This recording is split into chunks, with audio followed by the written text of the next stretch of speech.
बिस्मिल्लाहिर्रहमानिर्रहीम। इस्लामी जमहूरिया पाकिस्तान के दारुल हुकूमत इस्लामाबाद से चौधरी वकार बग्गा का आदाब। इस वक्त जब मैं ये वीडियो रिकॉर्ड कर रहा हूं तो DGISI की तकर्री के मामले को एक हफ्ता गुजर चुका है। ISPR की जानब से नोटिफिकेशन जारी हो चुका है।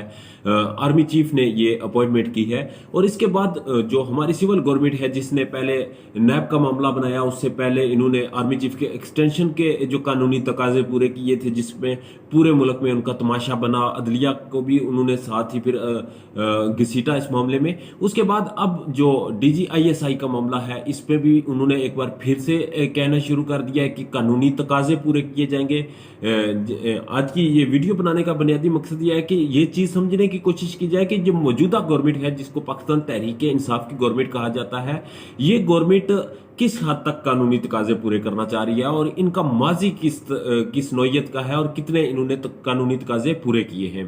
सबसे पहले तो हम देखते हैं कि इन्होंने जो DG नैब का मामला है उसको मिस हैंडल किया। इन्होंने आर्मी चीफ की एक्सटेंशन को मिस मैनेज किया। उसके बाद अब जो DGISI की तकर्री का मामला है इसमें इन्होंने एक सिचुएशन ऐसी क्रिएट कर दी है जिससे फवाद चौधरी की प्रेस कॉन्फ्रेंस के बाद के कानूनी तकाजे पूरे किए जाएंगे। वज़ीर आज़म के साथ आर्मी चीफ की तवील मीटिंग हुई और आर्मी चीफ या पाकिस्तान आर्मी सिविल गवर्नमेंट के खिलाफ कोई कदम नहीं उठाएगी जिससे सिविल गवर्नमेंट या प्राइम मिनिस्टर के मतलब के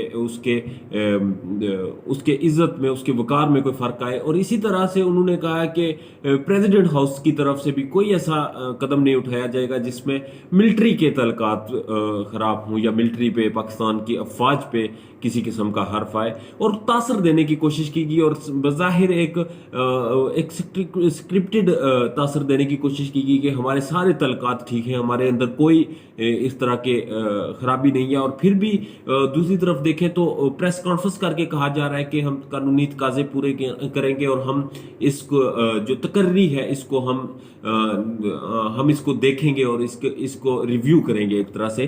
तो जो इस सारे मामले को अगर हम माजी के पस मंजर में देखा जाए तो बेनजीर भुट्टो ने भी DGISI की तकर्री अपनी मर्जी से की। सबक वज़ीर आज़म नवाज शरीफ ने भी DGISI की तकर्री अपनी मर्जी से की और उनका उसके बाद उनका इंजाम क्या हुआ, वो कहाँ गए, उनकी गवर्नमेंट्स कहाँ गई, उन्होंने कितना ये तकर्रियाँ करने के बाद कितना वक्त गुजारा। उसके बाद अब इमरान खान साहब भी यही कह रहे हैं कि जब मैं कानूनी तकाजे पूरे करूंगा। और मुझे ये लगता है कि ये जो भी स्टंट है, ये जो भी तरीका है, इसको अगर हम देखें बज़ाहिर तो मुझे नहीं लगता कि जो मौजूदा हमारे प्राइम मिनिस्टर हैं वो इतनी इस्तात रखते हैं कि सिर्फ इस प्रेस कॉन्फ्रेंस के आगे कुछ भी कर सकें।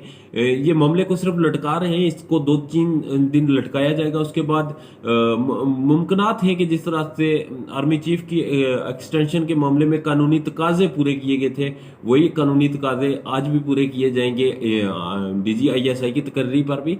और इसमें कोई हर्ज नहीं है कि अगर एक अदारा है, एक मिलिट्री एक इंस्टीट्यूट है, उसमें अगर उसकी तकर्री होती है किसी अहम ओहदे की तो उसका सरबराह उसकी तकर्री करता है। मगर यह है कि जो इसकी एक कानूनी और ज़ाब्ता है वो ये है कि आप जो प्रेसिडेंट प्राइम मिनिस्टर स्टेट का होता है उसको भी एतमाद में लिया जाता है, बाकी जो अहम शख्सियात होती हैं उनको भी एतमाद में लिया जाता है। और लाजमन बात है कि इसमें भी प्राइम मिनिस्टर भी एतमाद में थे और जो इससे पहले DGISI जनरल फैज हमीद थे वो भी एतमाद में थे और सबसे डिस्कशन हो चुकी थी। और उसके बाद ये जो नोटिफिकेशन था, ये प्रेस रिलीज थी ISPR की जानब से रिलीज की गई। अब जो मेन पॉइंट है वो ये है कि एक तो जो नाम फाइनल किया गया है ISPR की तरफ से या आर्मी चीफ की तरफ से वही शख्सियत DGISI अपॉइंट होंगी और उनके कानूनी तकाजे प्राइम मिनिस्टर किस तरह से वो कानूनी तकाजे पूरे करते हैं ये अलग बहस है। मगर ये है कि जो DGISI है वही इस वक्त DGISI रहेंगे। ये सिर्फ एक पैनिक की सिचुएशन क्रिएट करने की कोशिश कोशिश की गई है। पंडोरा बॉक्स जो आए थे कुछ दिन पहले, पंडोरा लीक्स थी, उससे आवाम की जो अटेंशन थी वो डाइवर्ट कर दी गई है। क्योंकि मैंने कुछ दिन पहले ट्वीट किया था जिस दिन पंडोरा लीक्स आई थी कि उसमें जो हमारे मुक़द्दर हलकों के कुछ साबिक लोग हैं वो भी उसमें, उनके भी बड़े नाम सामने आए हैं। पाकिस्तान तहरीक इंसाफ के भी कुछ लोगों के नाम आए हैं और कुछ ऐसे लोग हैं जिनके रिश्तेदार हैं जिनके नाम आए हैं। तो उन सब पे इंक्वायरी बिठानी थी, उन सब का एक एहतसाब होना था, तहकीक होनी थी, एक लंबा प्रोसेस चलना था, मीडिया पे डिबेट थी। वो सारी डिबेट को डाइवर्ट करके आज इस जो DGISI के मामले को इस तरह से डिक्लेयर किया गया, इसको एक पब्लिक इशू बना दिया गया है। इस पे आज हर मीडिया चैनल पे, हर एक सोशल मीडिया पे, हर हर हर दूसरे बंदे की जुबानी हम सुन रहे हैं कि DGISI की तकर्री का मामला क्या है। तो DGISI की तकर्री एक पैनिक सिचुएशन क्रिएट की गई है और विद इन 2 और 3 डेज ये सारे मामला हल हो जाएंगे। इसमें किसी किस्म का कोई भी कहें कि प्राइम मिनिस्टर कोई ऐसी हरकत करेंगे कि वो नया अपनी मर्जी से DGISI लाएंगे, ऐसा कतई नहीं होगा।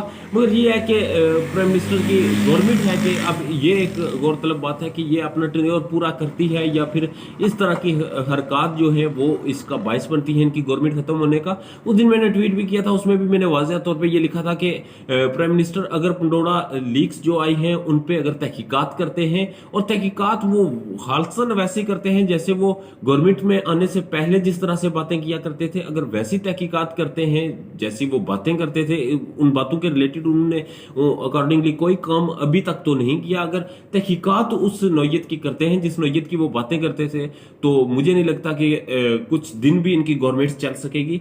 बहरहाल ये जो मामला था ये सिर्फ एक पूरे मुल्क में पैनिक की सिचुएशन क्रिएट की गई, लोगों को एक टॉपिक दिया गया जिस पे बात कर सकें, और पंडोरा लीक से तवज्जो हटाई गई, कुछ और अहम मामला थे जिनसे तवज्जो हटाई गई, और एक जिसको हम प्रोपगंडा कह सकते हैं गवर्नमेंट की तरफ से। और इसकी बहुत सी वजूहात हो सकती हैं जो जो जिनसे मैं भी इल्म नहीं रखता और शायद आप भी ना रखते हों, जिसकी वजह से ये एक सिचुएशन क्रिएट की गई। और जहां तक DGISI की तकर्री का सवाल है, ये वीडियो ऑन द रिकॉर्ड मौजूद है। DGISI जो अभी तैनात किए गए हैं आर्मी चीफ की तरफ से वही रहेंगे, इसमें प्राइम मिनिस्टर की तरफ से किसी किस्म की कोई तब्दीली नहीं की जाएगी। हमारा YouTube चैनल सब्सक्राइब कर दें और बेल आइकन को क्लिक कर दें ताकि मजीद आपको इस तरह की वीडियोस देखने को मिल सकें।